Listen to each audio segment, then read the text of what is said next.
కుటుంబం తరఫున జరిగేటువంటి కూడికకు వచ్చినటువంటి సహోదరులు అందరూ కూడా ప్రభునామంలో ఉన్నారు. ఇలాగ సంఘంగా మనం కూడుకోవడం, దేవుణ్ణి స్తుతించడం, ఒకరికొకరు పురుగొల్పుకోవడం, ప్రోత్సహించుకోవడం, విశ్వాసాన్ని పంచుకోవడం అనేది దేవుడు తన వాక్యంలో కోరినటువంటి సంగతి.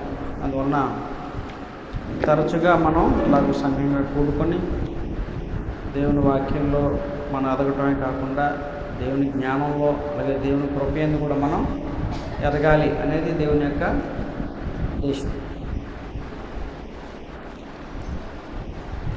అందువలన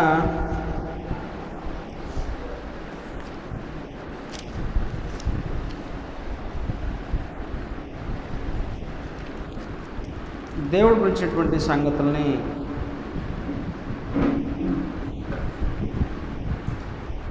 ఇక్కడ మనం కొన్ని విషయాల్ని మనం మాట్లాడుకోవాలి. అదేంటంటే రోమపత్రిక 1వ అధ్యాయంలో 18వ వచనం నుంచి కొన్ని మాటలను మనం చదువుదాం. 18వ అధ్యాయం 23వ వచనం, 1వ అధ్యాయం రోమపత్రిక 1వ అధ్యాయం 18 నుంచి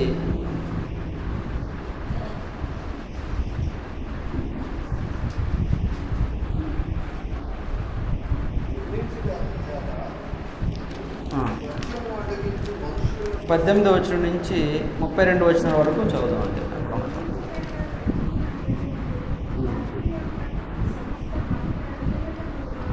వినపట్లేదు, కొంచెం గట్టిగా చదవలేదు, ఇంకా గట్టిగా చదవాలి.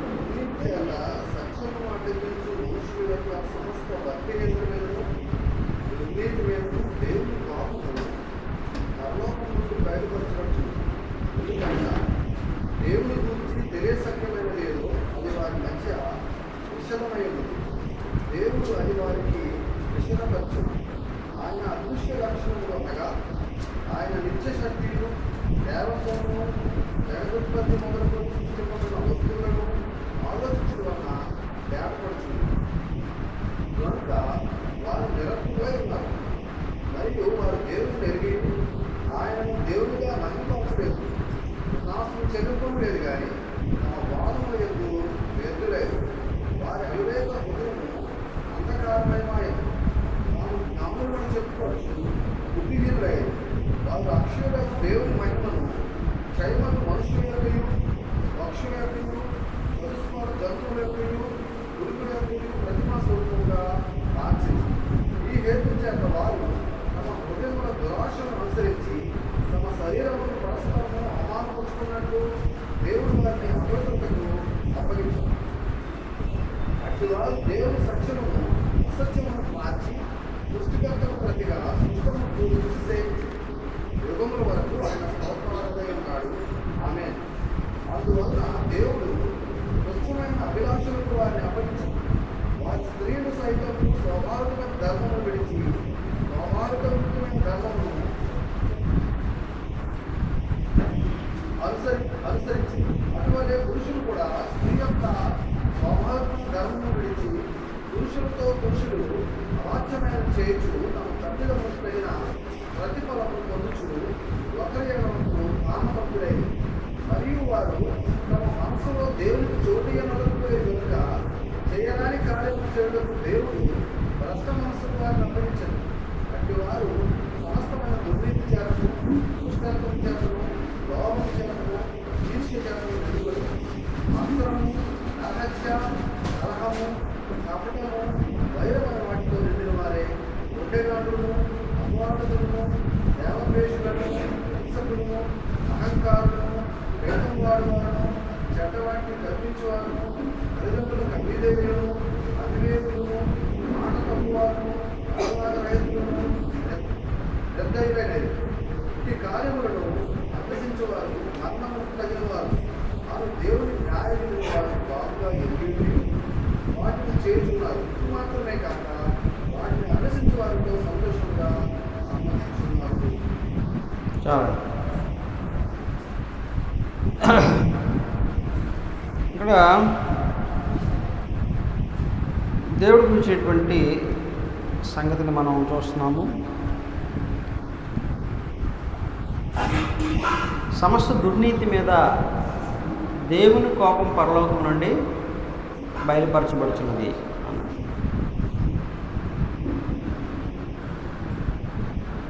దుర్నీతి చేత సత్యం అడ్డగించి మనుషుల యొక్క సమస్త భక్తిహీనత మీదను దుర్నీతి మీదను దేవుని కోపం పరలోకం నుండి బయలుపరచబడుతున్నది. కాబట్టి ఈ భూమి మీద ఏదైతే దుర్నీతి, చెడుతనం అనేది ఉందో, లేకపోతే మనుషుల యొక్క చెడిపోయినటువంటి పరిస్థితులు ఉన్నాయో వాటి మీద దేవుడు కోపం పరలోకం నుంచి బయలుపరచబడుతుంది అనేటువంటి సంగతి చూస్తున్నాం. అందువల్ల ఇప్పుడు కావచ్చు, లేకపోతే తర్వాత కావచ్చు, అలాగే మనిషి మరణించిన తర్వాత కావచ్చు, ఏం జరగబోతుందంటే దేవుడు కోపం అనేది, ఉగ్రత అనేది మనిషి మీదకి వస్తుంది. కారణం ఏంటి? దుర్నీతి వలన. దుర్నీతి అంటే ఏంటంటే, నీతి అంటే మనం మామూలుగా మాట్లాడుకోవాలంటే ఏది సరైనదో, ఇంగ్లీష్లో అయితే రైచియస్నెస్ అంటాం. అంటే అర్థం ఏంటంటే ఏది సరైనదో అది చేయటం. అందువలన నా భార్య పట్ల నేను ఏం చేయాలో అది చేయటం. ఏమంటే ఇక నా భర్త పట్ల, స్త్రీ ఉందనుకోండి, భర్త పట్ల ఏం చేయాలో అది చేయటం. కాబట్టి పిల్లల పట్ల ఏం చేయాలో అది చేయటం, పిల్లల తల్లిదండ్రుల పట్ల ఏం చేయాలో అది చేయటం. వీళ్ళందరూ కలిసి సృష్టికర్త అనే దేవుడి పట్ల ఏం చేయాలో అది చేయటం. అది ఏంటంటే సరైనది అంతే కదా. ఇప్పుడు వచ్చేసి భార్య ఉంది, భర్త ఏం చేయాలా? భర్త ఏం చేయాలంటే పోషించాలా, సంరక్షించాలా, కాపాడాలా కదా. భార్య ఏం చేయాలా? అంతే కదండి. ఇప్పుడు భర్త ఏం చేసుకోవాలి? భర్త ఏం చేయాలా? భార్యని ఏం చేయాలండి? శుభ్రంగా రాచి రంపాన్ని పెట్టాలా, తిట్టాలా, కొట్టాలా, అది కదా.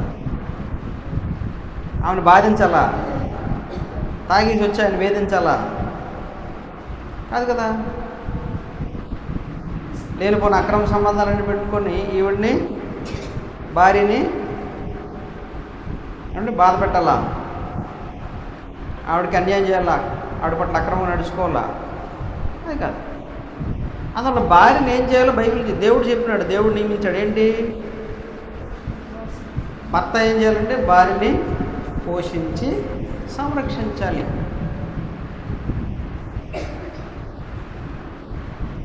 తన సొంత శరీరం వలె ఏం చేసుకోవాలి? తన శరీరాన్ని, తన భార్యని కాపాడుకోవాలి. ఓకే, ఇప్పుడు భార్య ఏం చేయాలా? ఏది సరైనది భర్త పట్ల?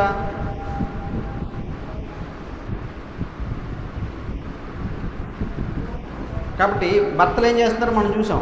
దేవుడు చెప్పింది సరైనది ఏది చెప్పాడు, అది చేయట్లేదు మనిషి, అంతే కదండి. భర్త పురుషుడు అట్లా చేయట్లేదు. ఓకే, ఇప్పుడు స్త్రీ గురించి దగ్గరికి వద్దాం. స్త్రీ చేయాల్సిన సరైనది ఏంటి? స్త్రీ ఏం చేయాల? సాటి అయిన సహాయము అన్నాడు. అంటే ఏం చేయాలి స్త్రీ? సహకారం అందించాలి. భర్త ఏదైతే నాయకత్వం వహిస్తున్నాడో, దేన్నైతే సాధించడానికి ఆయన పూనుకుంటున్నాడో దానికి ఏం చేయాలి? భార్య సహకారం అందించాలి. అంటే భర్త అంటే కోటీశ్వరుడు అవ్వాలనుకుంటున్నాడండి అంటే భార్య ఇప్పుడు ఏం చేయాలి? ఆ కోట్లు సంపాదించడానికి నేను కూడా కనీసం లక్షలైనా సంపాదిస్తాననుకుని బయలుదేరాలా? అది కాదండి చెప్తుంటే. కష్టపడవచ్చు వాళ్ళిద్దరూ కూడా. అదే ఇక్కడ అర్థం ఏంటంటే, ఒక లక్ష్యం ఏదైతే ఉందో, కుటుంబాన్ని దేని వైపుగా అయితే భర్త నడిపించాలో లేఖనాల్లో దేవుడు చెప్పాడు. ఏ వైపుగా నడిపించాలి కుటుంబాన్ని? దైవభక్తి యందు, ఏమండి దేవుని క్రియల్లోనికి దేవుని క్రియలు చేసేటట్టుగా కుటుంబాల్ని పురుషుడు నడిపించాలి. ఆ నడిపించే క్రమంలో భార్య ఏం చేయాలి? సాటి అయిన సహకారం అందించాలి. అది మొట్టమొదటిది. చాలా పనులు ఉన్నాయి అనుకోండి, లోబడాలి అండి, ఇంకేం చేయండి, చాలా ఉన్నాయి. ప్రభువు కళ్ళే ఘనపరచాలి. కానీ మొట్టమొదటి మనం చూసినప్పుడు దేవుడు సాటి అయిన సహాయము. మొట్టమొదటి ఆదిలో దేవుడు పురుషుడికి ఆదాము అవ్వలను సృష్టించినప్పుడు ఏమండి, ఆదాముకి ఎవరిని సృష్టించాడు? అవ్వను సృష్టించాడు.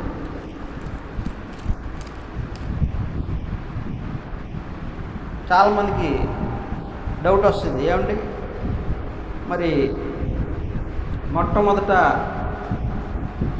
మరి దేవుడు ఎట్లా చేసాడండి? చిన్నపిల్లలుగా చేశాడా, పెద్దోళ్ళుగా చేశాడా?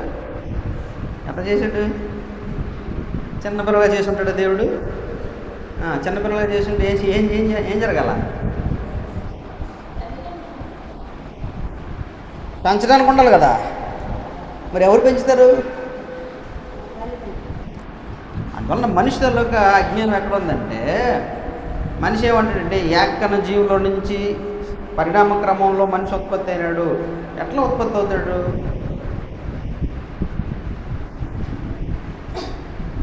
ఇప్పుడు జరుగుతుందా అది? ఏమండి, కోతుల నుంచి మనిషి రావడం జరుగుతుందా? జరగదు. ఒకవేళ మనిషి పుట్టుకొచ్చినాడు అనుకోండి, ఒక చిన్నపిల్లడిగా వచ్చాడు అనుకోండి, లేకపోతే స్త్రీ చిన్నపిల్లకి పుట్టింది అనుకోండి, మరి చూసుకోవడానికి ఎవరు ఉండాలా? ఏమండి, కాబట్టి కలగజేసినప్పుడే దేవుడు ఎలా చేశాడు? సృష్టించినప్పుడే వారిని స్త్రీని గాను పురుషుని గాను సృష్టించాడు దేవుడు. అంతే కదా. ఇప్పుడు ఎంత క్రమం ఉంది అందులోని?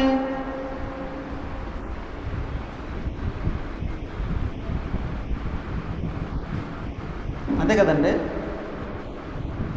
కాబట్టి ఒక పరిణామ క్రమంలో వస్తే ఒక జాతి వస్తుంది, ఏదో పురుషుడు రావాలి లేదా స్త్రీ రావాలి, అంతే కదా.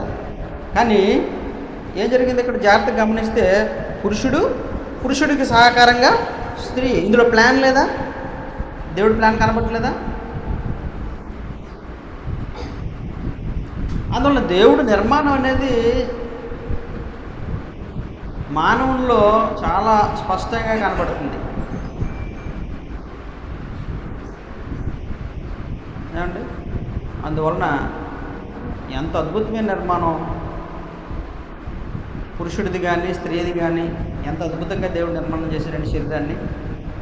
మన శరీరంలో కొన్ని కోట్ల కణాలు ఉన్నాయి. మన మెదడులో ఏమున్నాయండి? అనేక సంగతులు నేర్చుకోగలిగేటువంటి సామర్థ్యం ఉంది. ఐజాక్ న్యూటన్ లాంటి సైంటిస్ట్ ఎంత నేర్చుకున్నట్టు, ఆయన పెద్ద శాస్త్రవేత్త. కానీ ఆయన ఉపయోగించుకున్న బ్రెయిన్ ఎంతటంటే 100లో 1% కూడా లేదట. 1% వాడితేనే, అంత శాతం వాడితేనే ఏమైనాడు? శాస్త్రవేత్త అయిపోయినాడు ఆయన. అందువలన బ్రెయిన్ అనేది ఎంత గొప్పదో చూడండి, ఎంత గొప్ప సిస్టమ్ ఉందో మనిషిలో. అందువల్ల మనిషిలో దేవుడు ఇన్ని గొప్ప ఏర్పాట్లు చేశాడు. ఒకటే సిస్టమ్ పెట్టాడు కదా. అందువలన కంప్యూటర్గా మనం కంప్యూటర్ అంటే చాలా గొప్ప. మనకి కంప్యూటర్ కొనాలంటే మన దగ్గర ఎంత ఉండాలా? ఎంత ఉండాలండి? మంచి కంప్యూటర్ కొనాలంటే కనీసం 50,000 60,000 ఉండాలి. ఎంత మంచి కంప్యూటర్ అంటాం. కానీ అలాంటి కంప్యూటర్లు బోల్డ్ అని తయారు చేసేది ఎవరు? మనిషే. కాబట్టి అన్ని కంప్యూటర్లు తయారు చేయగలిగినటువంటి జ్ఞానం ఎవరికి ఉంది? మేధస్సు ఎవరికి ఉంది? శక్తి ఎవరికి ఉంది? మనిషికి ఉంది. కాబట్టి మరి నీ బ్రెయిన్ కోసం నీ కంప్యూటర్, ఏ కంప్యూటరు అంత ఫాస్ట్గా పనిచేయలేదట. దేనికంటే? నీ మెదడు కంటే. ఎంత గొప్ప నిర్మాణం చేశాడు దేవుడు. అందువలన దేవుడు నిర్మాణం చేసినటువంటి సంగతులు మనం ఆలోచించినప్పుడు స్పష్టంగా ఇందులోని దేవుని యొక్క జ్ఞానం కనబడుతుంది, ఒక ప్రణాళిక కనబడుతుంది, ఒక క్రమం కనబడుతుంది.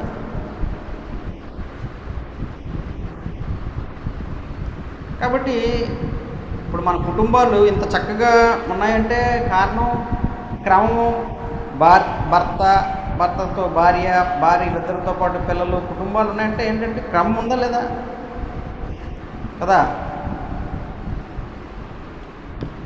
కాబట్టి ఈ క్రమాన్ని ఏర్పాటు చేసినటువంటి వాడు ఉన్నాడా లేదా అంటే, కాబట్టి అది లేకుండా మనకి అవుతుందా? ఈ ఏర్పాట్లు జరుగుతాయా? అందువల్ల మనకి చాలామంది మనుషులు ఏం చేస్తారంటే అన్యాయం, అక్రమంగా దొంగలు దోచుకోవడం అలాంటి చేసిన వాళ్ళు, లేకపోతే మానభంగాలు, లేకపోతే ఇలాంటి చాలా ఘోరమైనటువంటి కార్యాలు ఉంటాయి కదండి. వాళ్ళందరికీ క్రమము అనేది ఎవరు నిర్దేశిస్తారు? దాన్ని నిర్దేశించడానికి ఒక వ్యవస్థ ఉంది. ఎవరు? ఏదో వ్యవస్థ? పోలీసులు, కోర్టులు, ఇవన్నీ దేనికోసం? ఒకవేళ మనిషి క్రమం తప్పితే వాళ్ళు ఏం చేస్తారు? క్రమపరుస్తారు అనమాట. ఇది కాదు ఇది చేయాలి, ఇది కాదు ఇది చేయాలి అని చెప్తారు. సెటరైట్ చేస్తారు. లా అండ్ ఆర్డర్ అంటాం. ఆర్డర్ అంటే క్రమం. అది అందువలన అవి నియమించేటువంటి వాడు, అవి నిర్దేశించేటువంటి వాడు లేకపోతే క్రమం అనేది జరుగుతుందా? జరగదు.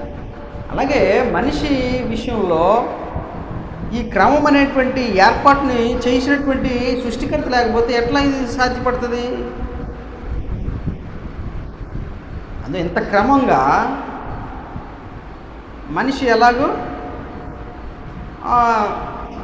నడవగలుగుతాడు, ఎలా జీవించగలుగుతాడు. కాబట్టి ఈ విషయాలు కేవలము సైంటిస్టులు వాళ్ళు థీరీస్ అంటారు. అంటే ప్రతిపాదనలు మాత్రమే. దానికి ఎటువంటి ఆధారాలు ఇప్పటికీ లేవు, పరిపూర్ణమైన ఆధారాలు లేవు. కానీ వాళ్ళు మనుషులు ఏం చేయడానికి పుస్తకాల్లో ప్రచురణ చేశారు, టెక్స్ట్ బుక్లో కూడా ఏం చేశారంటే మనిషి జంతువు నుంచి వచ్చాడు, జంతువుల నుంచి వచ్చాడు అని.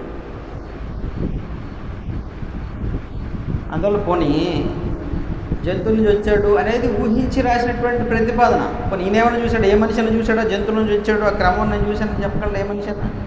చూసినోడు లేడు. పోనీ దానికి ఏమైనా పూర్తిగా ఆధారాలు ఉన్నాయంటే అది లేదు. కాబట్టి ఇవన్నీ ఏర్పాటు చేసినటువంటి దేవుడు ఆయన ఉన్నాడు, చేసినోడు ఉన్నాడు. ఆయన మాట వింటే అది రైట్ అవుతుంది. అంతే కదండి. ఇప్పుడు అనుకోకుండా మీ ఇంట్లో గ్యాస్ పేలిపోయి అందులోంచి వాచీలు, టీవీలన్నీ బయటకు వచ్చేస్తాయండి. టీవీలు, ఫ్రిడ్జ్లు, వాచీలు, ఇంట్లో కావాల్సిన వస్తువులన్నీ వచ్చేస్తాయా? కానీ మన వాళ్ళు ఏం చెప్తారు తెలుసా అండి? భూమి, సూర్యుడు, గ్రహాలు ఇవన్నీ కూడా ఎలా వచ్చాయట? చంద్రుడు ఇవన్నీ కూడా పేరుడు వల్ల వచ్చాయి అంటారు. పేరుడు వల్ల వినాశనం అవుతుందా? కొత్తమైన పుట్టుకొస్తాయండి. ఇప్పుడు బాంబు వేసాడు అమెరికా వాడు జపాన్ మీద. కొత్త ఏమైనా వచ్చాయండి జపాన్లో నుంచి. జపాన్ హిరోషిమా నాగసాకి మీద బాంబు వేసాడు, అటామిక్ బాంబు. ఎప్పుడు? 1947లో హిరోషిమా నాగసాకి మీద. 47 కదా ఆ టైంలో. మనకి స్వతంత్రం వచ్చిన అదే కాలంలో, ఇంచుమించి అదే కాలంలో వాళ్ళ మీద బాంబు వేసాడు. బాంబు వేసినప్పుడు జపాన్లోని కొత్త వస్తువులు అంటే కొత్త భవంతులు, కొత్త అండి ఎలక్ట్రానిక్ వస్తువులు, టీవీలు, వాళ్ళకి కావాల్సిన ఫ్రిడ్జ్లన్నీ బయటకు వచ్చాయా? ఏమైంది? అంత నాశనం అయిపోలే, పాడైపోలే.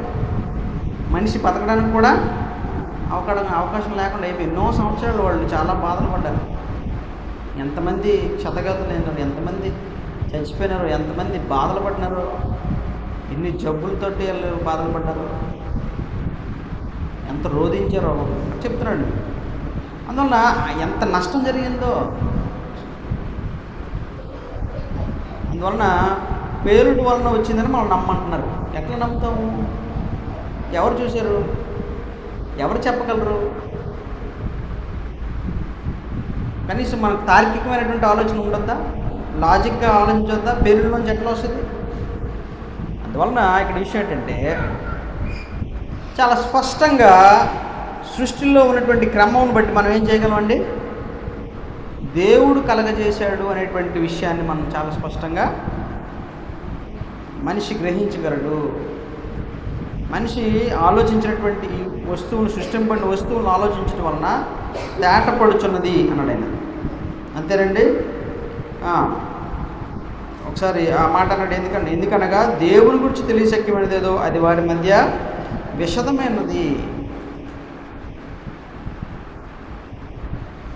విషదమైనదంటే చాలా స్పష్టంగా తేటతెల్లంగా కనపడుతుంది. ఇంగ్లీష్లో ఏమన్నాడండి ఆ మాట?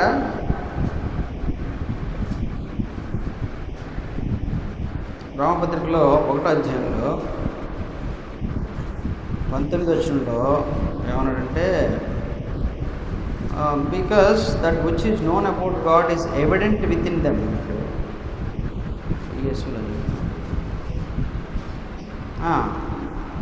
For what can be known about God is plain to them. Plain to them అంటే చాలా తేటతెల్లంగా ఉంది. ఇందులో మనం ఏదో పెద్ద పెద్ద లోతుగా శాస్త్రవేత్తలు అయిపోవాల్సినంత అవసరం లేదు. ఇది దేవుడి వలన సృజింపబడింది. సూర్యుడు, చంద్రుడు మనం ఈ భూమి మీద ఉండడానికి ఏమండి కరెక్ట్గా దినాలు, పగలు, రాత్రి ఎంత చక్కగా ఏర్పాటు చేసినట్టు దేవుడు ఎంత ఎంత చక్కగా క్రమంగా ఏర్పాటైనాయి. పగల తర్వాత రాత్రి వస్తుంది, రాత్రి తర్వాత పగలే వస్తుంది, తర్వాత వర్షాకాలం తర్వాత ఏ కాలం వస్తుందండి? శీతాకాలం వస్తుంది, శీతాకాలం తర్వాత ఎండాకాలం వస్తుంది. అందువల్ల కాలాలు, ఋతువులు ఇవన్నీ కూడా దేవుడు చాలా చక్కగా మన కోసం ఏర్పాటు చేసినాడు. ఫలవంతమైన ఋతువు. అందువలన దేవుడు కలగజేసినటువంటి విధానం మనం చూసినప్పుడు చాలా ప్లెయిన్గా, చాలా స్పష్టంగా మనకు అర్థమవుతుంది. ఎందుకనగా దేవుడి గురించి తెలియశక్యమైనది ఏదో అంటే దేవుడి గురించి నీకు ఏదైతే తెలియదో అవన్నీ ఏం జరిగేటండి? కాబట్టి దేవుడి గురించి తెలుసుకోవాల్సిందేదో అదంతా కూడా ఎలా ఉందట? నువ్వు దేవుడి గురించి తెలుసుకోవాల్సినవన్నీ కూడా తేటగా కనబడుతున్నాయి. నువ్వు ఏవైతే తెలుసుకోవాలో దేవుడి గురించి ఏం తెలుసుకోవాలా? ఆయన ఉన్నాడు, ఆయన క్రమాన్ని ఏర్పాటు చేసినాడు, ఆయన నిన్ను సృజించాడు.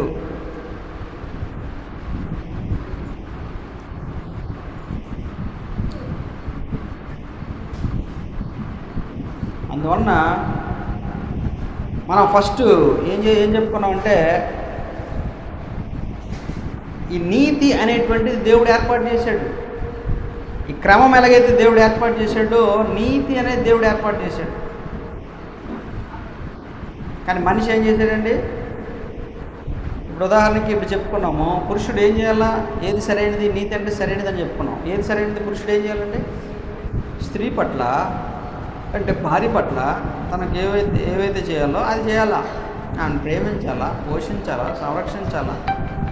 అంతే కదండి.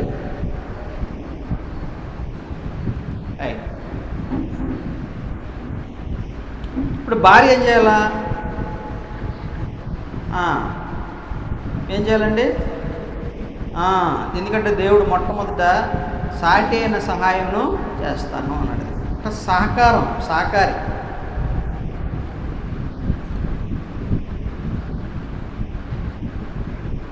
ఎందుకంటే ఆదాము దేవుడు సృజించినప్పుడు జంతువులన్నింటినీ దేవుడు తీసుకొచ్చాడు. అవేమి సహకారంగా ఉన్నాయా? అవేమి సాటి అయిన సహకారంగా లేవు.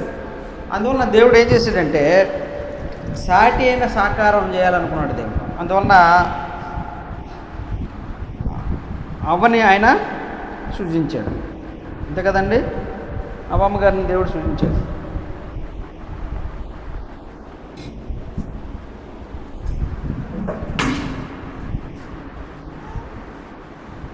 కాబట్టి ఇక్కడ మనం గమనించినప్పుడు స్త్రీ ఏం చేయాలా? పురుషుడికి సహకారం అందించాలా.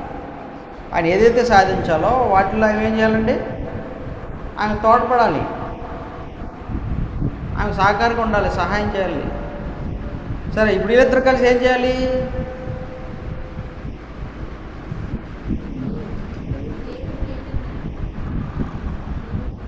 బిడ్డలను కనాలి, అంతే కదా. వాళ్ళిద్దరు ఏం చేయాలి? కాబట్టి దేవుని రూపంలో ఉన్నటువంటి మరి కొంతమందిని భూమి మీద తీసుకురావాలి. అది కదా, ఈ దేవుడు మనిషిని చేసినప్పుడు ఏమని దీవించాడు? మీరు ఫలించి అభివృద్ధి పొంది విస్తరించి భూమిని నిండించండి అన్నాడు ఆయన. కాబట్టి వాళ్ళిద్దరిని దేవుడు ఏర్పాటు చేసినప్పుడు ఆదాము అవ్వల వల్ల ఎవరు వచ్చారు? సంతానం. మొట్టమొదటి వచ్చినవాడు కయ్యను, తర్వాత ఏబేలు, తర్వాత షేతు, ఇంకా చాలామంది పిల్లలు. కయ్యను తర్వాత చాలామంది పిల్లలు ఉన్నారు ఆదాము. అందువల్ల ఈ విధంగా అనేక మంది పిల్లలు భూమి మీదకి తీసుకురావాలి. నోవహు గారు వచ్చిన తర్వాత కూడా, నోవహు గారి తర్వాత కూడా జలప్రయాణం తర్వాత కూడా దేవుడు వారిని దీవించాడు. ఏమని దీవించాడు? మీరు ఫలించి విస్తరించి అభివృద్ధి పొందండి, భూమిని నిండించండి. అందువల్ల అనేక మంది పిల్లల్ని ఈ భూమి మీద తీసుకురావాలి. అక్కడ భార్యాభర్తలు ఏం చేస్తారు? బిడ్డలు తీసుకొస్తున్నారు ఈ భూమి మీదకి, అంతే కదండి, తీసుకొస్తున్నారు. కాబట్టి వాళ్ళు ఏం జరగాలి? వాళ్ళిద్దరూ భార్యాభర్తలిద్దరూ ఏం చేయాలంటే బిడ్డల్ని ఒక క్రమమైనటువంటి విధానంలో ప్రభు యొక్క శిక్షలోను, బోధలోను, దేవుని జ్ఞానంలోను బిడ్డల్ని పెంచాలి. కాబట్టి ఇది క్రమము, ఇది ఆర్డర్ కదా. కాబట్టి వీళ్ళంతా కలిసి ఏం చేయాలా? వీళ్ళు దేవుని నీతిని నెరవేర్చాలి. కానీ ఇక్కడ ఏం జరుగుతుంది అంటే, కుటుంబాన్ని మీకు ఉదాహరణగా తీసుకుంటున్నాను. ఎందుకంటే ఈరోజు ఏం చేస్తున్నారు? కుటుంబం ఉందనుకోండి, ఒకప్పుడు కుటుంబాలు వేరే, ఇప్పుడు కుటుంబాలు వేరే కదా. ఒకప్పుడు పురాతన కాలంలో అంటే మన అంటే మా తాతల కాలంలో అంటే మీ ముందు తరాల్లో ఉన్నటువంటి కుటుంబాలు మనం చూసుకుంటే వాళ్ళు ఉమ్మడి కుటుంబాలు ఉండేవారు. ఉమ్మడి కుటుంబాలు అంటే అందరి కుటుంబాలు కలిసి ఉండేవారు. వివాహం చేసుకున్న తర్వాత ఏం చేసేవారండి? వాళ్ళు కలిసి వాళ్ళు మరణం వరకు జీవించేవారు కదా. కానీ ఇప్పుడు వస్తున్నటువంటి సినిమాలు కానివ్వండి, ఇప్పుడు వస్తున్నటువంటి పోకళ్ళు కానివ్వండి, పాశ్చాత్య పోకళ్ళు అనండి, లేకపోతే వెస్ట్రన్ మిగతా చదువుకున్నటువంటి జ్ఞానం అని మాకు తెలివైన వాళ్ళు అని చెప్పుకునేటువంటి వాళ్ళు కానివ్వండి, జరుగుతున్నటువంటి విషయాలు ఏంటంటే ఏం జరుగుతుంది? వాళ్ళు ఏదో కారణం చేత ఏమవుతున్నారండి? వివాహం చేసుకుంటున్నారు. వివాహం చేసుకుని వెంటనే ఏమవుతున్నారండి? వాళ్ళు ఏమైపోతున్నారు? విడిచిపెట్టేస్తారు. నాకు ఇది నచ్చలేదు, నాకు అది బాగలేదు, ఏదో ఒక కారణం, అంతే కదండి. అప్పుడు అట్లా విడిచిపెట్టినటువంటి వారు విడాకుల కోసం కోర్టులు వెంబడి తిరిగిన వాళ్ళు చాలామంది ఉన్నారు. ఇప్పుడు మనకది ఆ కల్చరు ఎక్కువైపోతుందన్నమాట. అందువలన మనకి ఇక్కడ ఒక మాట మళ్ళీ మీకు ఒకసారి చూపించేసి మనం వెళ్ళిపోదాం. ఏంటంటే ఒక మాట మలాకి గ్రంథం చూడండి, 2వ అధ్యాయం 16వ వచనం ఏం చెప్తుంది చూడండి ఒకసారి.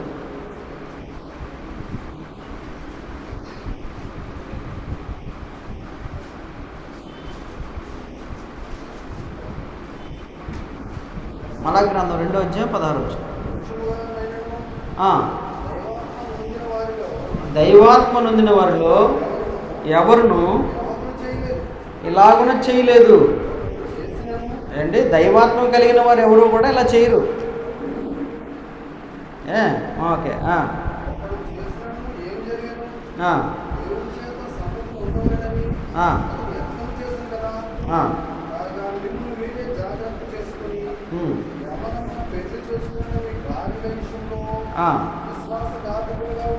విశ్వాసఘాతకులుగా ఉండొద్దు.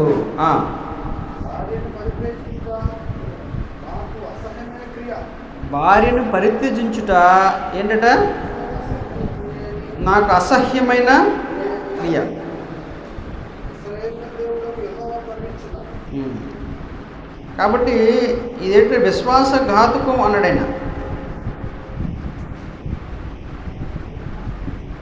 ఓకేనండి. కాబట్టి విశ్వాసఘాతుకమైనటువంటిది ఏంటి కార్యం, ఏది క్రియ?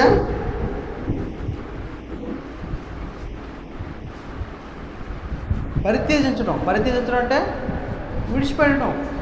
భార్యాభర్తలు విడిచిపెట్టడం అనేటువంటిది విశ్వాసఘాతుకం,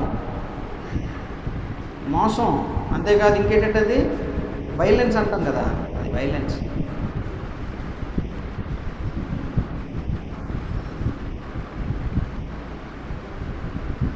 కదా. కాబట్టి ఇక్కడ ఆయన ఏమన్నాడంటే నాకు అసహ్యమైనది. దేవుడు ఏమన్నాడు? దానికి అసహ్యమైనది అన్నాడు ఆయన. కాబట్టి ఇక్కడ మనం జాగ్రత్తగా గమనించినప్పుడు భర్త కానీ భార్య కానీ వివాహంలో జతపరచబడినటువంటి వాళ్ళు, లేకపోతే దేవుడి చేత అది ఏ వివాహం కానివ్వండి, అదే హైందవులు చేసుకున్నారా, క్రైస్తువులా, లేకపోతే ముస్లిమ్సా, లేకపోతే సిక్కుల, బౌద్ధుల, ఇవన్నీ సంబంధం లేదు. వివాహం జరిగితే దేవుడు ఏం చేస్తున్నాడండి? దాన్ని ఆమోదిస్తున్నాడు. ఎందుకంటే పురుషుని చేసింది ఆయన, స్త్రీని చేసింది కూడా ఆయన. కాబట్టి ఈ వివాహాన్ని ఆయన ఏం చేస్తున్నారు? దాన్ని జతపరుస్తున్నాడు, దాన్ని సమర్థిస్తున్నాడు. కాబట్టి ఇలాగూ దేవుడు యేసుప్రభువు కూడా చెప్పాడు, మనుషులు ఏమంటే జతపరిచిన వారిని, అదే దేవుడు జతపరిచిన వారిని మనుషులు వేరుపరచకూడదు. మత్తయి 19 యేసుప్రభువు గారు మాట్లాడితే ఈ మాటలు మాట్లాడారు. అందువల్ల ఇక్కడ విషయం ఏంటంటే ఇక ఎవరికి అధికారం లేదు, వాళ్ళకు కూడా అధికారం లేదు. అది దేవుడు చేసినటువంటి ఏర్పాటు. అందువలన స్త్రీ పురుషుడు దేవుడు నిర్మాణం చేసినటువంటి వాళ్ళ వివాహం అనేది దేవుడు ఏర్పాటు చేసినటువంటి వ్యవస్థ. అందులో ఏ మనిషికి కూడా నరహత్య చేయడం ఎంత నేరమో అని అన్నాడు. నరహత్య చేసినటువంటి వాడిని ఏం చేస్తా ఉన్నాడండి?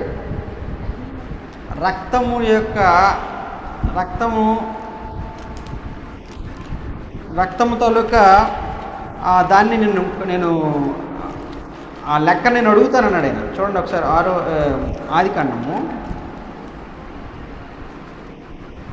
విచారణ చేస్తానన్నాడు. 9వ అధ్యాయం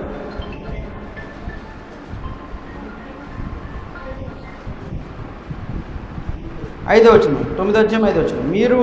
మరియు మీకు ప్రాణమైన మీ రక్తమును గురించి విచారణ చేయుదును, దాని గురించి ప్రతి జంతువును నరులను విచారణ చేయుదును, ప్రతి నరుని ప్రాణమును గురించి వాని సహోదరుని విచారణ చేయుదును.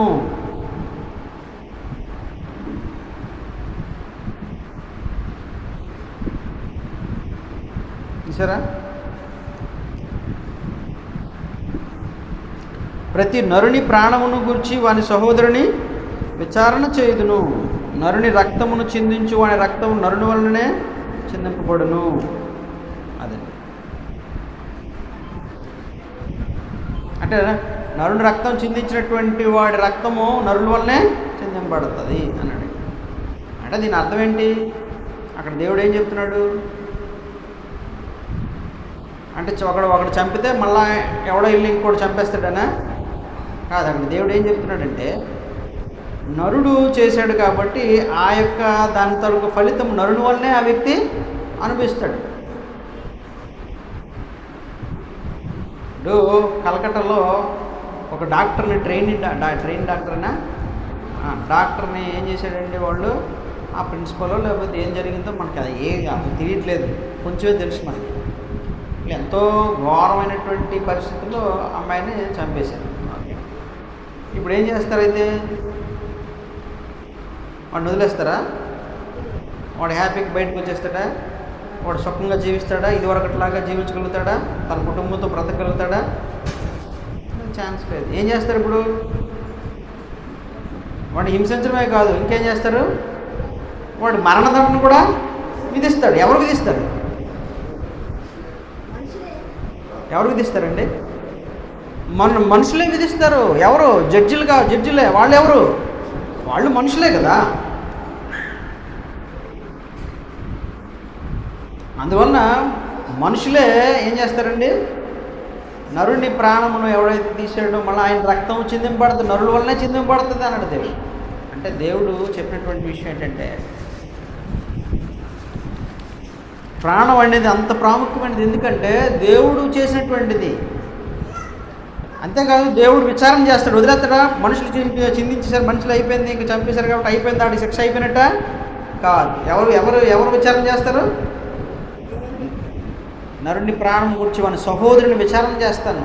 ఎవడైతే చంపాడో వాడిని నేను తీర్పులోకి తీసుకొస్తాను, విచారణలోకి తీసుకొస్తాను అన్నాడు దేవుడు. అందులో మనిషి తప్పించుకునే ఛాన్స్ లేదు. ఇన్ ద సేమ్ వే దేవుడు ఏమన్నాడు మలాకి గ్రంథంలో? విశ్వాసఘాతుకమైనది, అసహ్యమైనది నీ భార్యని పరిత్యజింపకూడదు అన్నాడు దేవుడు. ఎందుకంటే వివాహం అనేది చాలామంది ఏమనుకుంటారంటే అండి, నేను ఆ పాపం చేయట్లేదు కదా, ఓకే అనుకుంటారు. ఏ పాపం? నేను ఎవరిని రక్తం చిందించట్లేదు కదా, ఎవరిని హింసించట్లేదు, ఎవరిని చంపట్లేదు కదా అనుకుంటారు. కాదు. పాపం అనేది ఏదైనా పాపమే. అంతా ఏది చేసినా అదే కోవలోకి వస్తుంది, పాపంలోకి వస్తుంది. అంతేగాని ఇది చేస్తేనే పాపం అనలేదు దేవుడు. అందుకే అక్కడ ఏమన్నాడంటే ఏం చెప్పారండి దేవుడు? మరియు వారు తమ 28వ వచనంలో, మరియు వారు తమ మనస్సులో దేవునికి చోటీనొల్లకపోయారు కనుక చేయరాని కార్యములు చేయుటకు దేవుడు భ్రష్ట మనస్సుకు వారిని అప్పగించెను. అట్టివారు సమస్తమైన దుర్నీతి చేతను, దుష్టత్వము చేతను, లోభము చేతను, ఈర్ష్య చేతను నిండుకున్న మత్సరము, నరహత్య, కలహము, కపటము, వైరము. ఏమండి? నరహత్య ఒకటే అన్నాడు దేవుడు. అక్కడ ఏమున్నాయి? మత్సరము, నరహత్య, కలహము, కపటము. కలహం అంటే నరహత్య ఒకటే పాపమా? దేవుడి లిస్టులో. మన లిస్టులో ఏంటంటే చంపడమే పాపం అండి, అంతే కదా. కానీ ఇక్కడ దేవుడు ఏమన్నాడు? మత్సరము, లోభము, ఈర్ష్య, నరహత్య, కలహము, కపటము, వైరము అంటే విరోధం అన్నమాట, శత్రుత్వం అన్నమాట. కలహం అంటే గొడవలు అన్నమాట. అంటే గొడవలు చేసుకోవడం కూడా, కొట్లాడుకోవడం కూడా, ఏమండి అది కూడా పాపమేనా?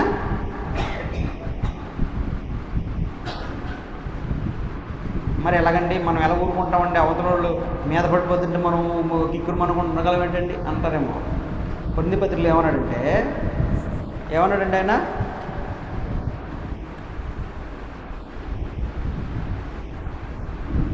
ఒకటి జరిగినప్పుడు ఏం చేస్తాము? నీకు ఏదైనా అన్యాయం జరిగింది అనుకోండి, మనిషి వలన, సాటి మనిషి వలన ఏం చేస్తాం? అవతల వాళ్ళే దౌర్జన్యం చేశాడు, కలహం గొడవ ఆయనే చేశాడు, ఏం చేస్తాం ఇప్పుడు? ఇక్కడ మనకు ఉంటామంటే నువ్వేం చేయకుండా ఉంటావని కాదు. నువ్వు దేవుడి భయంతో నువ్వు కామ్గా ఉన్నప్పుడు నువ్వేం చేయొచ్చు? పోలీసులకు ఫిర్యాదు చేయొచ్చు, నీ అధికారులకు ఫిర్యాదు చేయొచ్చు. ఎందుకంటే రోమపత్రిక 13వ అధ్యాయం ఏమన్నాడంటే అధికారులు దేవుడు ఏర్పరిచినటువంటి ప్రతినిధులు. ప్రతి అధికారము దేవుడు నియమించినదే అన్నాడు ఆయన. ప్రతి అధికారం ఎవరు నియమించిందండి?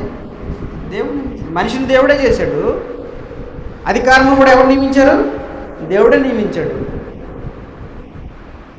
ఇప్పుడు మొన్న చెప్పుకున్నామండి, ఎక్కడ నీలనగరంలో వాళ్ళు చాలామంది దౌర్జన్యం చేశారు. ఆరాధన చేసుకుంటుంటే కత్తులు కటార్లు పట్టుకుని వచ్చి వాళ్ళందరినీ లాక్కొని కిందకి తీసుకొని ఈడ్చుకొని పోయి కొట్టేశారు. సూపర్గా వీడియోలు కూడా ఉన్నాయి మన దగ్గర. అయితే ఇప్పుడు కిక్కురు మనకుండా ఉండాలన్నా, బాబు మీరు కొట్టించుకొని మళ్ళీ మా ఇంట్లోకి వెళ్ళిపోతామన్నా? కాదు. అక్కడ ఏం చేయాలా? పరిష్కారం ఏంటి? దేవుడు ఏర్పాటు చేశాడు కదా. ఎవరు? అధికారులను. ఏ అధికారమైనా దేవుడు ఏర్పాటు చేసిందే. అది సంఘంలో కానివ్వండి, సమాజంలో కానీ లోకంలో కానివ్వండి. అయితే క్రైస్తవుడు లోకాధికారుల దగ్గరికి వెళ్ళాలనుకోండి, అది వేరే సంగతి, అది మళ్ళీ వేరే సబ్జెక్ట్ అది. కానీ అధికారంలో ఎవరు నియమించారు? దేవుడు నియమించాడు.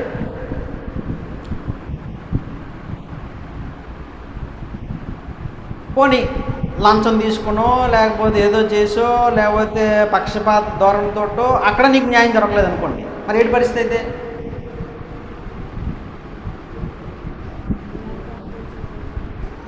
అప్పుడు దేవుడు ఏమన్నాడంటే, పగ తీర్చుట నా పని.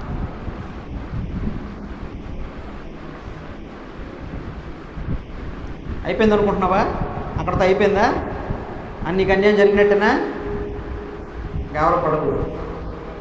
ఏంది పగ తీర్చుట?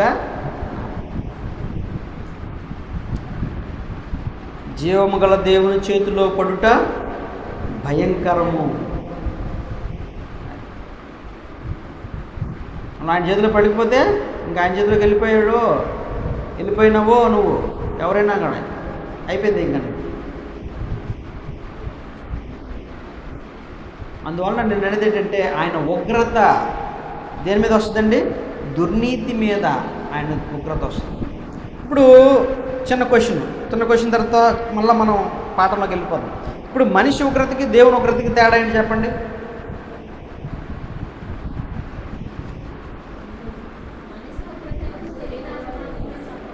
ఏంటి? ఓకే,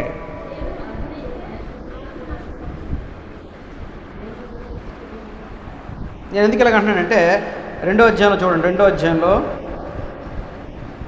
4వ వచనం, లేదా దేవుని అనుగ్రహము మారు మనసు పొందుటకు నిన్ను ప్రేరేపించినందని ఎరుగక ఆయన అనుగ్రహ ఐశ్వర్యమును సహనమును దీర్ఘశాంతమును తృణీకరించుదువా? 2వ అధ్యాయం, రోమపత్రిక 2వ అధ్యాయం 4వ వచనం, నీ కాఠిన్యమును మార్పు పొందని నీ హృదయమును అనుసరించి ఉగ్రత దినమందు, అనగా దేవుని న్యాయమైన తీర్పు బయలుపరచబడి దినమందు నీకు నీవే ఉగ్రతను సమకూర్చుకొనుచున్నావు. దేవుని ఉగ్రతకి మనుషుని కోపానికి మనుషుని ఉగ్రతకి తేడా ఏంటి? డిఫరెన్స్ ఏంటి?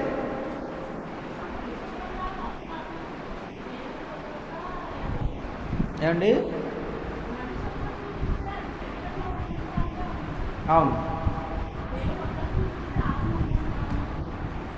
ఓకే, అదే మీ అక్క చెప్పినా నువ్వు చెప్పినది అంటున్నావు. ఏంటంటే శరీరంలో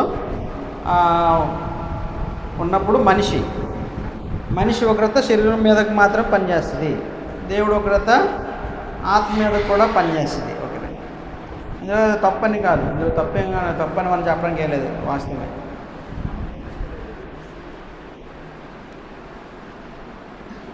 మనిషి ఉగ్రతకిను దేవుని ఉగ్రతకి తేడా ఏంటండి?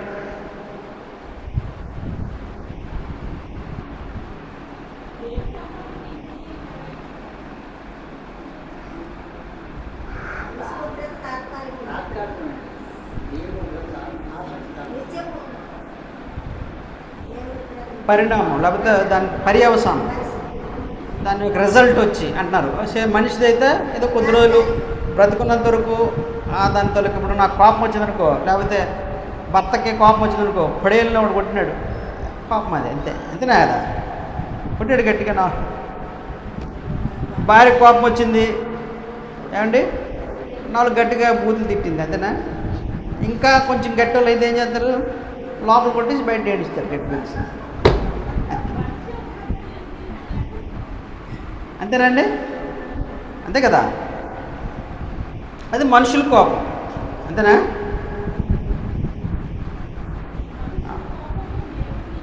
ఇంకా కోపం మరీ బాగా కోపం వచ్చిందనుకోండి, బాగా ఉగ్రత వచ్చిందనుకోండి, ఏం చేస్తాడండి?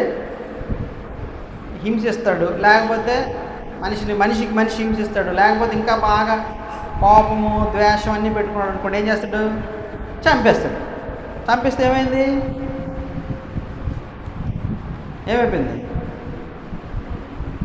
ప్రాణం పోయింది, అంతే, చచ్చిపోయినాడు, అయిపోయింది.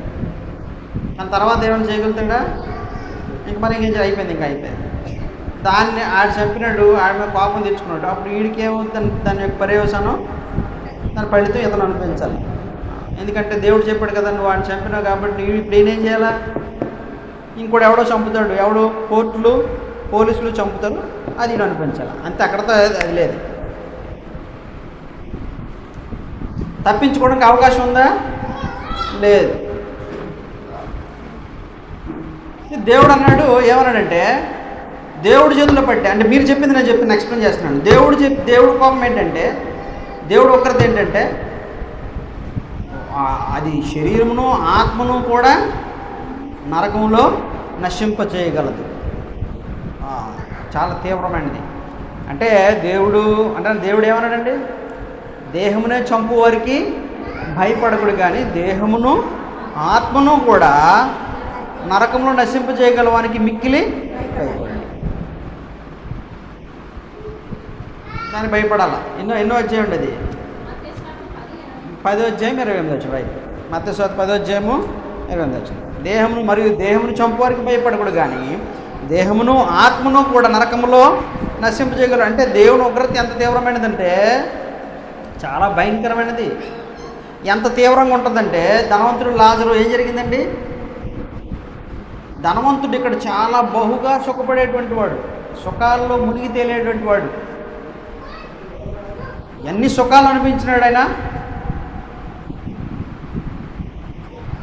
ఎన్ని గొప్ప గొప్ప వెరైటీస్ ఆఫ్ మందులు తాగుంటాడు ఆయన, అంటే ఎన్ని మంచి పానీయాలు తాగుంటాడా. మన ఎప్పుడో ఎవడో వీడియోలు టీవీలో యూట్యూబ్లో చూపిస్తున్నాడు. ఆడంటే 20 లక్షలు కట్టాడట, ఆడి ఎన్ని రోజులంట 20 రోజులు ఆ వాటర్ తీసుకెళ్తాడ, ఆడి నచ్చిన డ్రింకులు తాగొచ్చుంటాడు,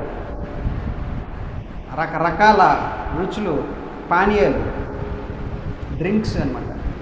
అబ్బో, మన ప్రపంచంలో నుండి ఎన్ని రుచులు ఉన్నాయో, ఎన్ని డ్రింక్స్ ఉన్నాయో, ఎన్ని ఆహార పదార్థాలు ఉన్నాయో, రుచిగల వస్తువులు ఏమంటే ఎన్ని ఉన్నాయి.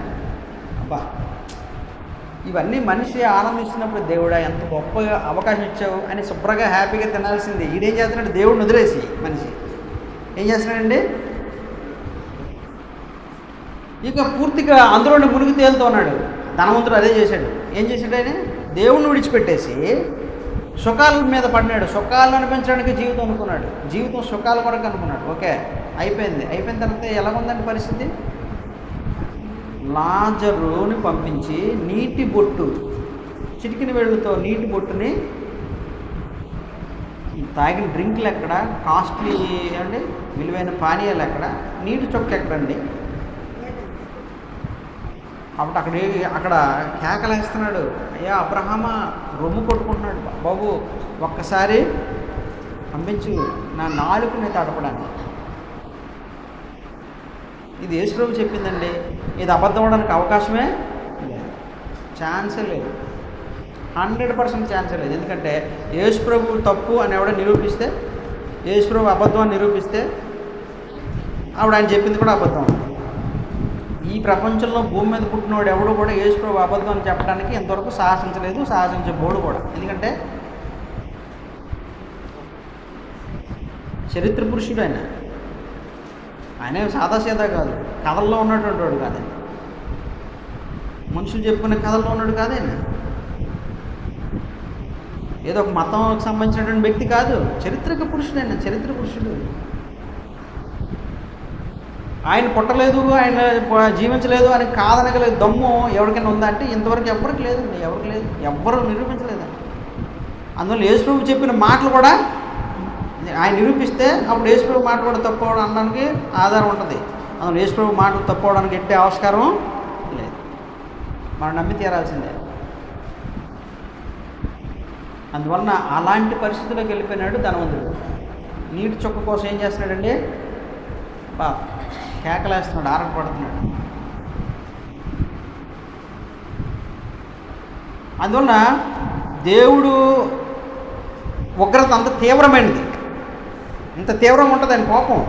అంటే మనుషుడి కోపమే మనం విలవల్లాడిపోతాం కదా ఏమంటే, ఆ ఒక్క క్షణమే కత్తితో పొడిచినట్టు ఆ 2 నిమిషాలు మనకి ఎలాగైపోద్దండి, విలవలాడిపోడా, లేదా తిట్టాడు కొట్టాడు విలవల్లాడిపోమా అంటే 2 నిమిషాలే. మరి దేవుడి కోపము ఎంత తీవ్రంగా ఉంటుంది. ఎవరైనా కోపపడితే మనం భయపడిపోతాం, మనుషులు కోపపడితే అమ్మ వాడితో పెట్టుకోకూడదురా అంటారు, అంతే కదండి. అంత పిడుగుపడతారా బాబు. ఇప్పుడు మనిషితో నువ్వు అంత భయపడుతున్నప్పుడు దేవుడు కోపం ఇంకెంత తీవ్రంగా ఉంటుందండి.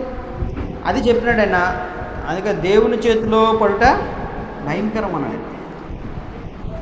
ఎక్కడ ఎబ్రీ పత్రిక కదండి, జీవం గల దేవుని చేతిలో పడుట భయంకరము అన్నాడు కదా. కాబట్టి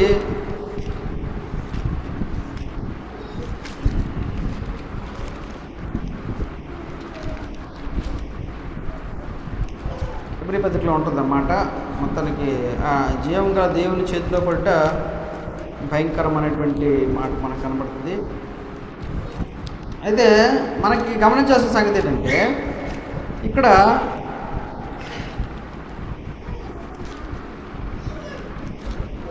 గమనించాల్సినటువంటి సంగతి 3 రైట్. జీవము గల దేవుడు విడిచిపోవునట్టి శ్వాసమున దుష్టవృత్తి మీలో ఎవరైనా ఒకవేళ ఉండునేమో జాగ్రత్తగా. తర్వాత జీవం గల దేవుని చేతిలో పడ్డ మహాభయంకరమైనటువంటి మాట ఉంటుంది. ఓకే, అయితే ఇప్పుడు మనం అక్కడికి వెళ్ళట్లేదు, సరే అది జ్ఞాపకం పెట్టుకోండి. అయితే ఇక్కడ విషయం ఏంటంటే మీరు తేడా ఇంకా చెప్పలేదు నాకు. ఒకటి కరెక్టే, అది తప్పేం లేదు, నేను చెప్పింది కరెక్ట్. దేవుని కోపం ఇంకా తీవ్రంగా ఉంటుంది, రైట్. కానీ ఇక్కడ దేవుడి కోపానికి మనిషి కోపానికి తేడా ఏంటి చెప్పండి. ఇంకా అసలు పాయింట్లోకి రాలేదు మీరు, ఏమండి?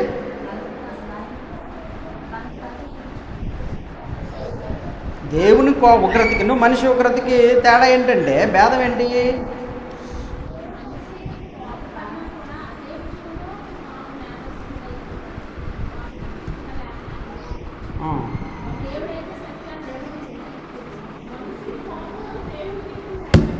అదే మీరు చెప్పిన వాక్యము కొంత ఉంది, కానీ దాని అర్థం ఏంటి అని వాక్యం చెప్తున్నారు, దాని భావం ఏంటి? ఇక్కడ విషయం ఏంటంటే ఓకే, ఇక్కడ దేవుడు ఏం చేయగలడంటే ఆయన మనిషిని క్షమించగలడు, క్షమించే అవకాశం ఇవ్వగలడు. మనిషి ఏం చేయగలడంటే దేవుడు ఏం చేయగలడు? ఎంత ఘోరపాపినైనా కూడా, ఎంత కరుడుగట్టిన నేరస్తుడైనా కూడా దేవుడు ఏం చేయగలడండి? క్షమించే అవకాశం ఇవ్వగలడు. అది ఆయన కరుణ, అది ఆయన కటాక్షం అండి, ఆయన గొప్పతనం. దేవుడు ఎంత ఘోరమైనటువంటి వ్యక్తి అని, ఎంత ఘోరంగా చెడుకునేటువంటి వ్యక్తి అయినా కూడా, ఎంత ఘోరపాపినైనా కూడా దేవుడు ఏం చేయగలడు?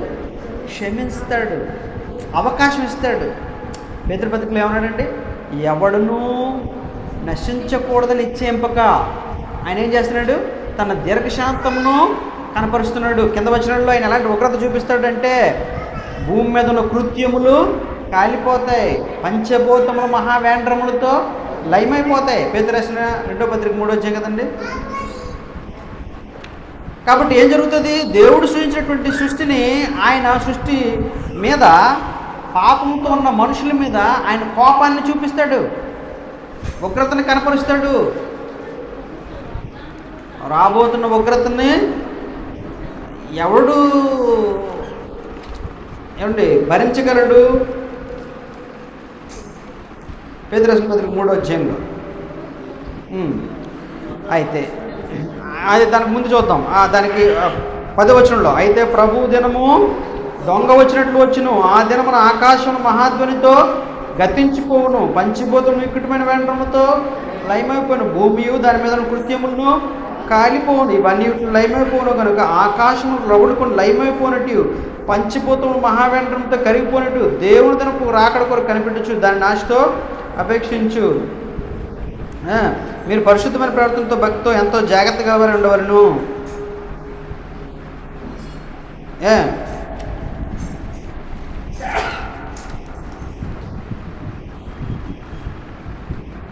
కాబట్టి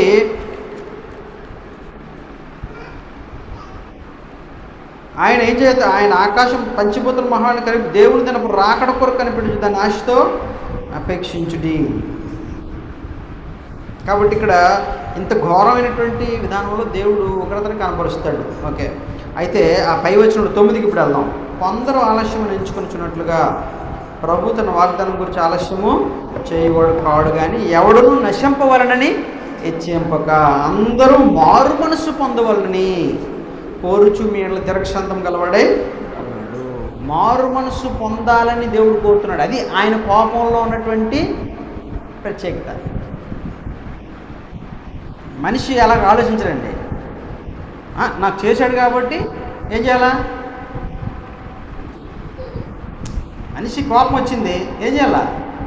ఎలాగోలా తీర్చుకోవాలా. బాబు నన్ను క్షమించే బాబు అన్నీ వదులుతాడా? వదలడు.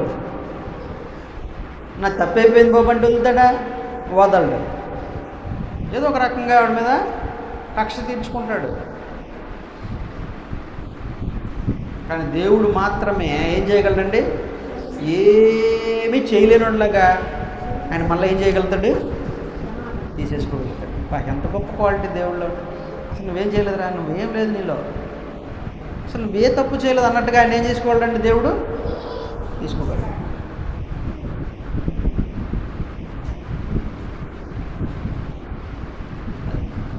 అందువలన క్రీస్తులో ఆ గొప్ప ఏర్పాటును దేవుడు చేశాడండి. క్రీస్తు ద్వారా క్షమించేటువంటి ఏర్పాటును కూడా దేవుడు చేశాడు. అందుకే అన్నాడు అనమాట. అంటే మీరు ఇందాక వాక్యం చెప్పారు, సహోదరి మౌనిగా చెప్తుంది ఏంటంటే, మన నరుల కోపం దేవుని నీతిని నెరవేర్చదు. అదే దేవుని నీతి నెరవేర్చదంటే అర్థం ఏంటి? నరుడు కోపపడ్డాడంటే ప్రతీకారం తీర్చుకోవడానికే చూస్తాడంతే. ఏ విధంగానైనా కూడా ప్రతీకారం తీర్చుకుంటాడు, ఎంతో కొంత నష్టమైనా చేస్తాడు. అదనమాట. మనసులోని దుర్బుద్ధి అని పెట్టుకుంటాడు. లేకపోతే ఇక మీద తాడితో మాట్లాడకూడదు, లేకపోతే ఆడిని తీసేదరా అని ఎంతో కొంత లోపం పెట్టుకుంటాడు. మనసులో ఏదో పెట్టుకుంటాడు, కలంకం మీద పెట్టుకుంటాడు ఆ వ్యక్తి మీద. కానీ దేవుడు అలా చేయడు. దేవుడు ఏం చేస్తాడండి? పరిపూర్ణంగా క్షమిస్తాడు. అందుకే అన్నాడు రోమపత్రిక 2వ అధ్యాయంలో మనం చదివాం కదా. ఏంటో చదివాం? 4వ వచనం, 2వ అధ్యాయం 4వ వచనం. దేవుని అనుగ్రహము మారు మనసు పొందుటకు నిన్ను ప్రేరేపించుచున్నదని ఎరుగక. దేవుడు అనుగ్రహిస్తున్నాడు. నువ్వు బ్రతికున్నావంటే, నువ్వు బాగున్నావంటే, నువ్వు తింటున్నావంటే, ఆనందిస్తున్నావంటే, అనుభవిస్తున్నావంటే అది దేవుడు అనుగ్రహం. లేదండి నేను సాధించుకున్నానండి అంటావా? ఎక్కడ నువ్వు సాధించుకున్నది? నువ్వు ఈ ప్రాణాన్ని ఏమన్నా నువ్వు కొనుక్కొని తెచ్చుకున్నావా, లేకపోతే ఏదైనా సాధించుకొని తెచ్చుకున్నావా? ప్రాణం ఉంటేనే కదా ఏదైనా సాధించుకుంటావు నువ్వు, అంతేనా? మనిషి ఏది సాధించుకోవడం అంటే ఏది సాధించుకుంటాడు? ప్రాణం ఉంటే అన్నీ సాధించుకుంటాడు. అసలు ప్రాణాన్ని నువ్వు సాధించుకోగలవేంటి? ప్రాణాన్ని ఏ మనిషిని సాధించుకోగలండి? అదన్నమాట. అందువలన దేవుడు అనుగ్రహము, దేవుడు అనుగ్రహం. ఇది మనం కోరుకున్న జీవితం కాదు. ఇది నేను పుట్టాలి, ఈ భూమి మీదకి రావాలని నువ్వు నేను కోరుకున్నావా? అది ఆయన అనుగ్రహం. ఈ భూమి మీద అనుభవించాలని మనం కోరుకున్నావా? ఏమండి? కాబట్టి మనం తినే మంచి మంచి తిళ్ళు, మాంసం ఇవన్నీ కోరుకున్నామండి. మనకేమో తెలిసా మన భూమి మీదకి వచ్చినప్పుడు? ఏమండి? కాబట్టి మంచి మంచి రుచులు, మంచి మంచి అనుభవాలు, ఆనందాలు ఇవన్నీ మనమేం కోరుకున్నావు కాదు. దేవుడు ఉచితంగా మనకిచ్చినటువంటి అనుగ్రహం, ఆయన అనుగ్రహం. అందువల్ల అవి అనుభవిస్తున్నాం, మనం ఆనందిస్తున్నాం. కాబట్టి అవన్నీ మనం ఈ ప్రాణం ఆయన ఇచ్చినాడు కాబట్టి, మనం నిలుపుతున్నాడు కాబట్టి మనం ఏదైనా సాధించుకోవడానికి ప్లాన్ చేసుకుంటున్నాం. నేను అది సాధించాలా, నేను ఇది సాధించాలా, ఒక ఇల్లును కట్టుకోవాలా, లేకపోతే పొలాన్ని కొనుక్కోవాలా, ఉద్యోగం చేసుకోవాలా, లేకపోతే సాధించుకోవాలని ప్రయత్నాలు చేస్తున్నాం. కానీ ప్రాణం ఇచ్చింది ఆయన కదా, ఆయన అనుగ్రహం కదా. అందువల్ల ఆయన అన్నాడు, దేవుడు అనుగ్రహం మారు మనసు పొందుటకు నిన్ను ప్రేరేపించుచున్నదని ఎరుగక ఆయన అనుగ్రహ ఐశ్వర్యమును, సహనమును, దీర్ఘశాంతమును తృణీకరించదువా. నీ కాఠిన్యమును మార్పు పొందని నీ హృదయం అనుసరించి ఉగ్రతను ముందు అనగా దేవుని న్యాయమైన తీర్పు బయలుపరచబడిన ముందు నీకు నీవే ఉగ్రతను సమకూర్చుకొనుచున్నావు. అవునా? దేవుడు ఉగ్రత, కోపం ఉంది. ఎందుకంటే నీ జీవితం ఆయన ఎదుట ఆయన ఏర్పరిచినట్టుగా లేదు, ఆయన ఏర్పాటు చేసిన క్రమంలో లేదు నీ జీవితం.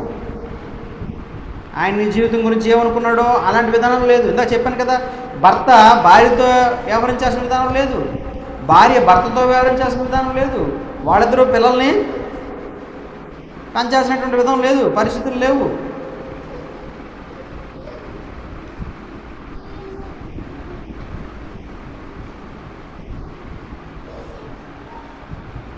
అందువల్ల ప్రియ సహోదరులు, మనం ఏమైనామంటే ఎవరికి ఇష్టం వచ్చినట్టు కాదు, ఎవరికి తోచినట్టుగా వాళ్ళు చేసుకోవడానికి అలవాటు పడిపోయింది. దేవుడు స్వేచ్ఛనిచ్చాడు మనకి, ఆ స్వేచ్ఛని మనం ఏం చేసుకుంటున్నామండి?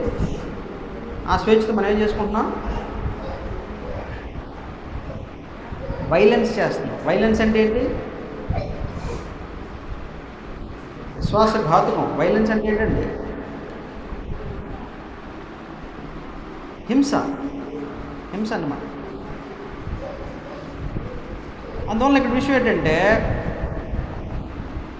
మనతో ఉన్నటువంటి మనుషులు హింసిస్తున్నాం, మనతో దేవుడు ఏర్పాటు చేసిన దానికి విరుద్ధంగా ప్రవర్తిస్తున్నాం, మన తోటి మనుషులకు మనం ఏం చేస్తున్నాం? హింసిస్తున్నాం, హాని చేస్తున్నాం. అందుకే జాగ్రత్త అండి, మీ స్వేచ్ఛను ఉపయోగించడంలో చాలా జాగ్రత్తగా ఉండాలి.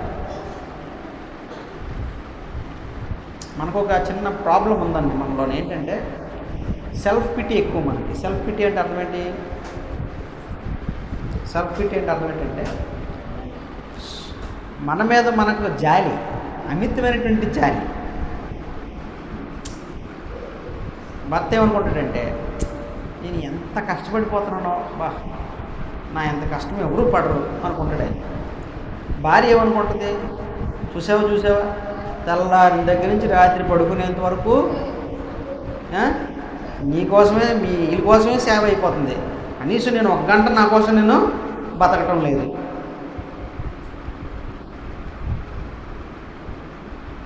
అప్పుడు ఏమవుతుంది? ఇప్పుడు వీళ్ళిద్దరిలో ఏమవుతుంది అప్పుడండి? వీళ్ళ మీద ఇప్పుడు వాస్తవంగా పురుషుడికి భార్య మీద జాలి కలగాలి, ఈవిడికి ఆయనకి కలగాలి. ఏం కలగాలి? అయ్యో నా భార్య కదా కష్టపడి చేస్తుందని ఆయనకి కలగాలి. భర్తకి కలగాల, భార్యకి ఏం కలగాల? అయ్యో మా ఆయన కదా కష్టపడి ఆయన ఇంటికి తెస్తున్నాడు, ఇంత కష్టపడుతున్నాడు అని ఆయనకి కలగాలి జాలి. కానీ వీళ్ళకి ఏమైపోద్ది అంటే, వీళ్ళు ఒకరి మీద ఒకరు జాలి కంటే వాళ్ళ మీద వాళ్ళకి జాలి ఎక్కువైపోతుంది. అప్పుడు ఏమైపోద్ది అంటే ఆటోమేటిక్గా ఏమవుతుంది? నా ఇంత కష్టం ఎవడు భూమి మీద పడట్లేదు అనుకుంటాడు అనమాట. అది ఇక్కడ పెద్ద సమస్య అక్కడ వస్తుంది. అందువలన ఏం చేస్తామంటే అవతల వాళ్ళని ఏం చేయడం, ఇబ్బంది పెట్టడం మొదలు పెడతా ఉంటాం. ఎదుటి వ్యక్తిని మనం ఏం చేస్తుంటామండి? ఇబ్బంది పెట్టడం. మన స్వేచ్ఛను ఉపయోగించుకోవడానికి ప్రయత్నం చేస్తాం. స్వేచ్ఛ వాస్తవంగా దేవుడు ఇచ్చాడు స్వేచ్ఛ.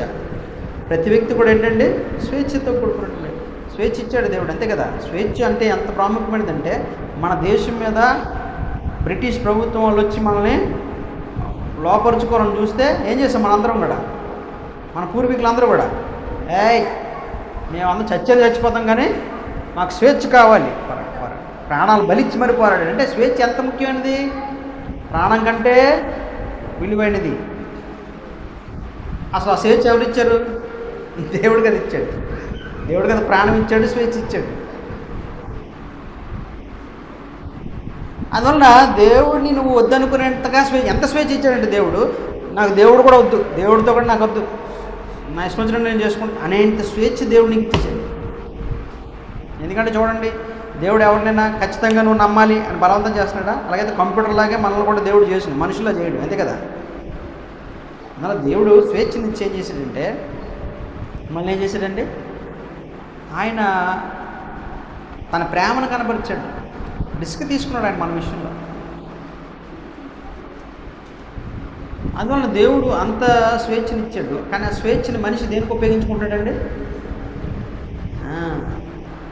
దేవుడికి వ్యతిరేకంగా జీవించడానికి, అలాగే ఇతరులకు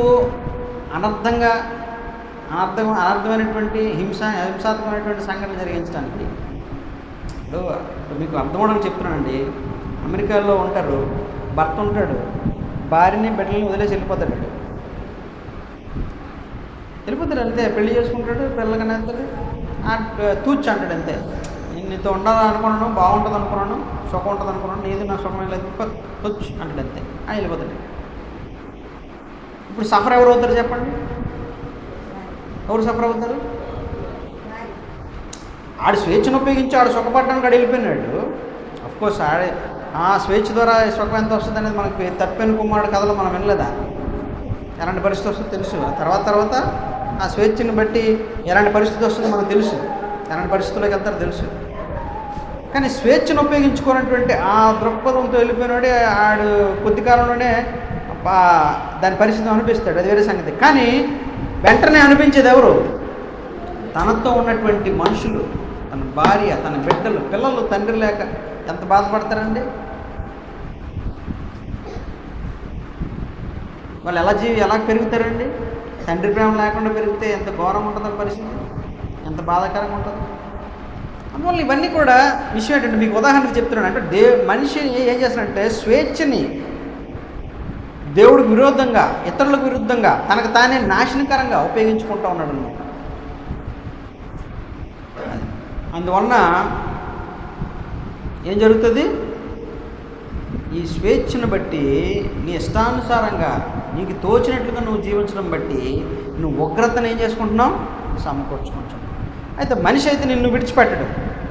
కానీ దేవుడు ఉగ్రతను గొప్ప సంగతి ఏంటంటే, ఆయన నీకు స్టిల్ ఏం చేస్తున్నాడు? అవకాశం ఇస్తున్నాడు, క్షమించే అవకాశాన్ని ఇస్తున్నాడు, మారు మనసు పొందే అవకాశాన్ని ఇస్తున్నాడు, మార్చుకునే అవకాశం ఇస్తున్నాడు. అది దేవుడు గొప్పతనం.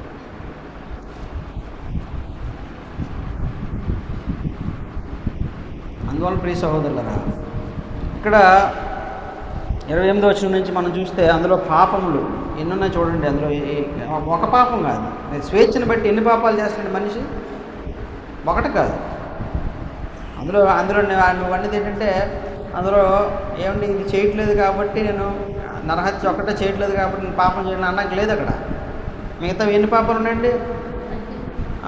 మరియు వారు తమ మనసులో దేవునికి చోటు ఇవ్వలేకపోయారు. దేవుడు చోటు ఇవ్వలే. ఎందుకు చోటు ఇవ్వలేదు? వాడు స్వేచ్ఛ అడ్డొచ్చింది. మా స్వేచ్ఛని బట్టి మా కోరికలు తీర్చుకోవడానికి ఇష్టం లేదు. మా కోరికలు తీర్చుకోవడం మాకు ఆనందం, దేవుడి దగ్గర రావడం మాకు ఆనందం లేదు. మా కోరికలు తీర్చుకోవడం మాకు ఆనందం.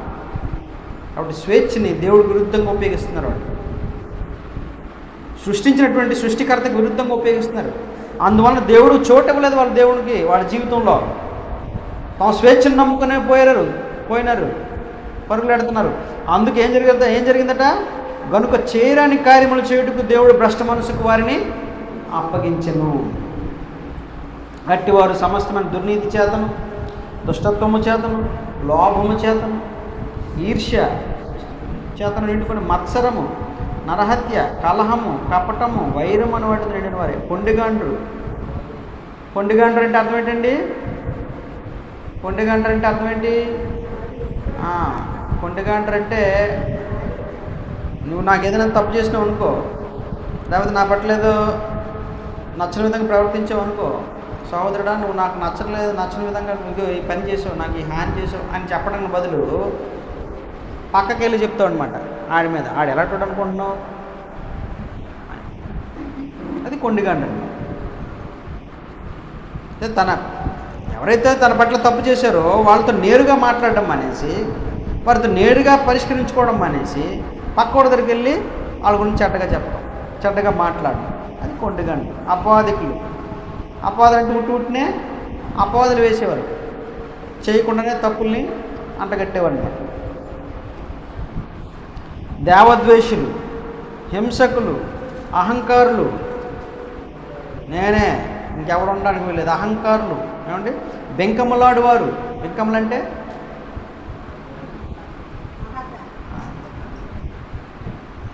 చెడ్డవాటిని కల్పించేవారును, తల్లిదండ్రులకు అవిధేయులను. మీ పిల్లలు ఉన్నారనుకోండి, వాళ్ళ తల్లిదండ్రుల మాట వినట్లేదు అనుకోండి, అప్పుడు వాళ్ళు ఏం చేస్తున్నట్టు చిన్నప్పటి నుంచి అంటే పెద్దోళ్ళు అయ్యి ఉద్యోగానికి వెళ్ళిపోయి పెద్దోళ్ళు అయిపోయి వాళ్ళ కుటుంబంగా వెళ్ళిపోయినారా, అప్పుడు అది వేరే సంగతి. కానీ మీ ఇంట్లో ఉన్నప్పుడు, మీ అండర్లో ఉన్నప్పుడు, మీ ఆధీనం ఉన్నప్పుడు ఎవరైనా ఎవరి మాట వినాలి? తల్లిదండ్రుల మాట వినాలి. తల్లిదండ్రుల మాట వినకపోయినా అదేంటట? అంతేనా? పాపం లిస్టులో ఉందా లేదా? పర్లేదండి, చిన్నపిల్లడు కదండి. చిన్నపిల్లడు కాదు అది, నువ్వు చెప్పింది చేయాలా పిల్లలు. అర్థమవుతుందండి? అది వాళ్ళు నేర్పించాలి చిన్నప్పటి నుంచి. తల్లిదండ్రులకు విధేయుడిగా ఉండాలి, అది దేవుడు చేసిన ఏర్పాటు. అది చిన్నప్పటి నుంచి వాడు తిరగబడుతుంటే పల్లీసి పెడుతుంటే ఏమవుతుంది? అదే గొప్ప కార్యం చేసినట్లుగా, ఘనమైనదిగా నువ్వు ఫీల్ అయిపోయి, అబ్బా నా కొడుకు చూసి ఎంత గొప్పగా తిరగబడుతుండవు.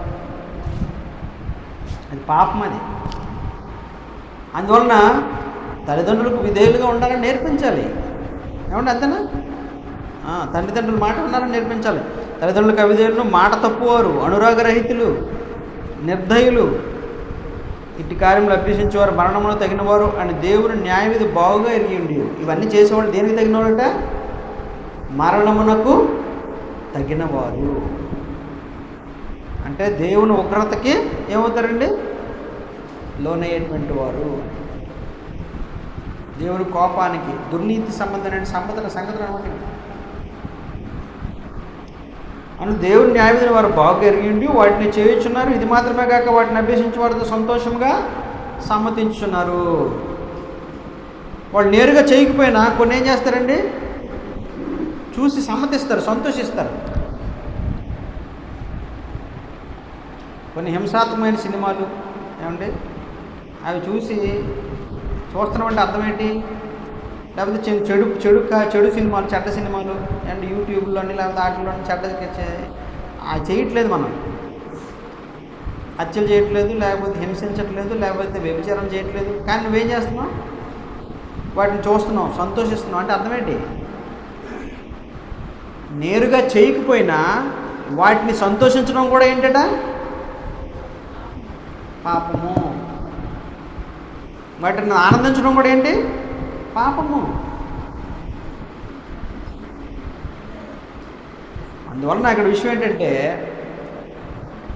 వీటన్నిటిని బట్టి దేవుడు ఏం చేయబోతున్నాడు? తన ఉగ్రతని కనపరచబోతున్నాడు. ఎందుకంటే దేవుడు నిన్ను నన్ను సృజించాడు.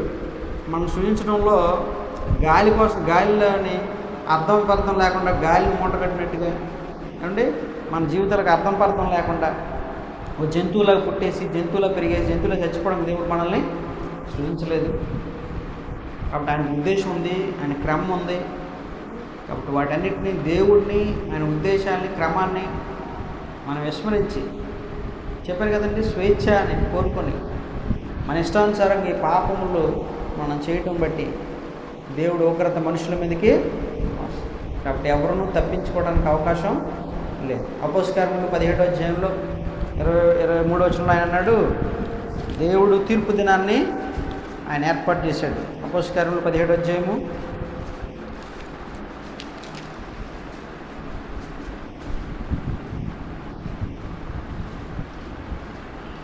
30-31 వచనాలు.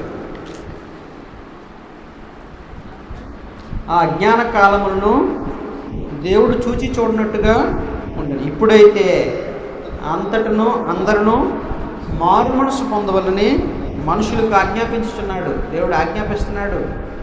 దేని ద్వారా ఆజ్ఞాపిస్తున్నాడు? ఆయన మాట్లాడుతాడు ఏంటండి? మాట్లాడుతున్నాడు. దేని ద్వారా? ఆయన వాక్యం ద్వారా ఆయన ఆజ్ఞాపిస్తున్నాడు. ఏంటి ఆజ్ఞాపిస్తున్నాడు? నువ్వు మనస్సు మార్చుకోవాలి, నీ పాపంలో ఉన్నటువంటి ఆ స్థితిని నువ్వు మార్చుకోవాలి, నువ్వు బయటికి రావాలి, లేకపోతే తీవ్రమైన పరిణామాలను ఎదుర్కొంటూ అవసరమే ఆయన చెప్తున్నాడు, హెచ్చరిస్తున్నాడు. కాబట్టి అజ్ఞాన కాలంలో దేవుడు చూచి చూడనట్టుగా విడిచిపెట్టేశాడు. కానీ ఇప్పుడైతే పాత నిబంధనలో, ఆ కాలంలో, యేసు రాకముందు కాలంలో వదిలేశాడు. సర్లే, నాకు కుమారుడు వస్తాడు కదా, యేసుక్రీస్తు వస్తాడు కదా, దానికోసం కదా నేను చూస్తాను. కాబట్టి యేసుక్రీస్తు వచ్చిన తర్వాత ఆయన శిక్షిస్తాను కదా, మనుషులకు అవకాశం ఇస్తున్నాను కదా, సర్లే అని. కానీ ఇప్పుడు అలాగా ఏం చేశాడు ఆయన? ఇప్పుడైతే అంతటను అందరూ మారు మనసు పొందవాలని ఆయన ఆజ్ఞాపిస్తున్నాడు. ఎందుకనగా, ఎందుకు మారు మనసు పొందాలి? తాను నియమించిన మనుషుని చేత నీతిని అనుసరించి. నీతి ఏంటి? నీతి అంటే ఎంత చెప్పాను, ఏది సరైనది, దేవుడి దృష్టిని బట్టి ఏది సరైనదో దాన్ని బట్టి ఆయన ఏం చేయబోతున్నాడు? తీర్పు తీర్చిపోతున్నాడు. నీతిని అనుసరించి భూలోకమునకు తీర్పు తీర్చబడి యొక్క దినమును నిర్ణయించి ఉన్నాడు. కాబట్టి దేవుడు ఆల్రెడీ నిర్ణయం చేశాడు, జనాన్ని ఏర్పాటు చేశాడు, మనుషులందరినీ తీర్పు తీర్చేటువంటి. ఏ ఒక్కరూ తప్పించుకోలేరు. నరమాతుడు అన్నవాడు ఎవడునూ తప్పించుకోలేడు. నువ్వు తప్పించుకోలేవు, నేను తప్పించుకోలేను. కొరింథీయులకు రాసిన పత్రిక 2:5 ఏలనగా తాను శరీరంలో జరిగించిన క్రియలు చొప్పున నువ్వు శరీరంతో ఉన్నావా?